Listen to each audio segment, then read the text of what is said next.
নমস্কার প্রিয় দর্শক বন্ধুরা, জ্ঞান ভাণ্ডারের পক্ষ থেকে আমি শ্রী সন্তু চক্রবর্তী আপনাদের সকলকে এই চ্যানেলে স্বাগত জানাচ্ছি।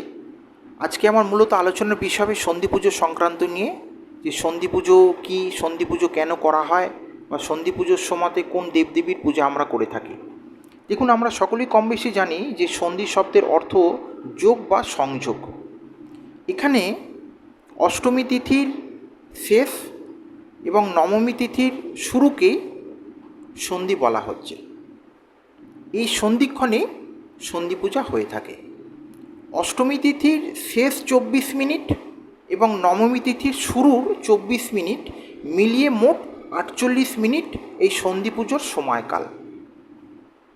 এই সন্ধি পূজার সময় মা দুর্গা দেবীর অপর এক রূপ চামুণ্ডা দেবীকে এই সময় আমরা পূজা করে থাকি।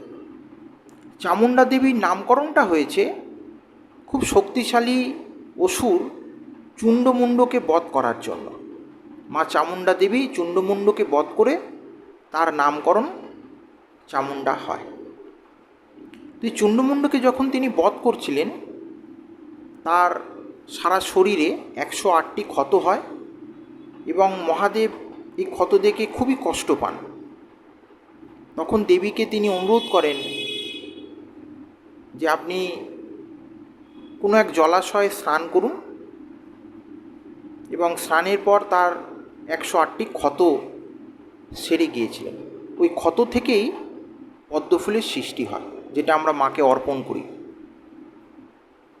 এবং 108টি যে আমরা প্রদীপ জ্বালাই, সেই প্রদীপ জ্বালানোর পিছনে আমরা দেখবেন আলো জ্বালাচ্ছি কেন? অন্ধকারকে দূর করার জন্য।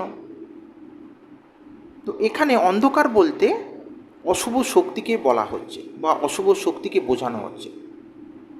সেই জন্য দুর্গা পুজো, জগদ্ধাত্রী পুজো, কালী পুজো সবই মায়েরই তো এক আলাদা আলাদা রূপে তাকে আমরা পুজো করে থাকি।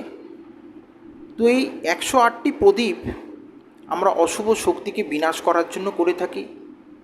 এবং পুজোর আরেকটি অঙ্গ দেখবেন, মায়ের সামনে আমরা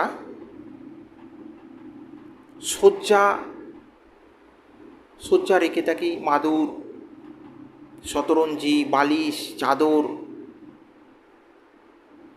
থালা বাসন, খাবার দাবারের জিনিস, সাজগোজের জিনিস। তো মা এই সময় তো খুব রেগেছিলেন।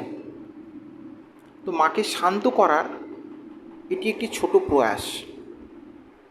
এক একটি ক্রমে তাকে আমরা পূজা করে থাকি। প্রথমে আমরা পদ্মফুল অর্পণ করি মায়ের চরণে,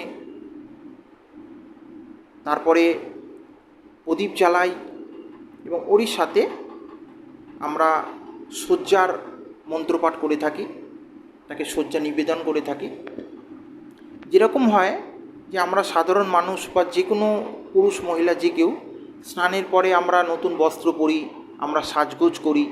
তো সেটাই একটি ছোট্ট প্রক্রিয়া। দেখুন, শাস্ত্রের অনেক বড় বিশাল ব্যাখ্যা আছে। এই যে আমি ছোটোভাবে বোঝানোর চেষ্টা করছি, শাস্ত্রের অনেক বড় বিশাল ব্যাখ্যা আছে।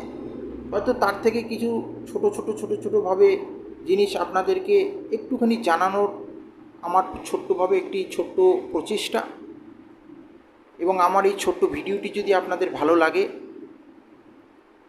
আমাকে লাইক করবেন, কমেন্টে জানাবেন কেমন হলো, এবং আমার চ্যানেলটিকে সাবস্ক্রাইব করে আমার পাশে থাকবেন। নমস্কার প্রিয় দর্শক বন্ধুরা।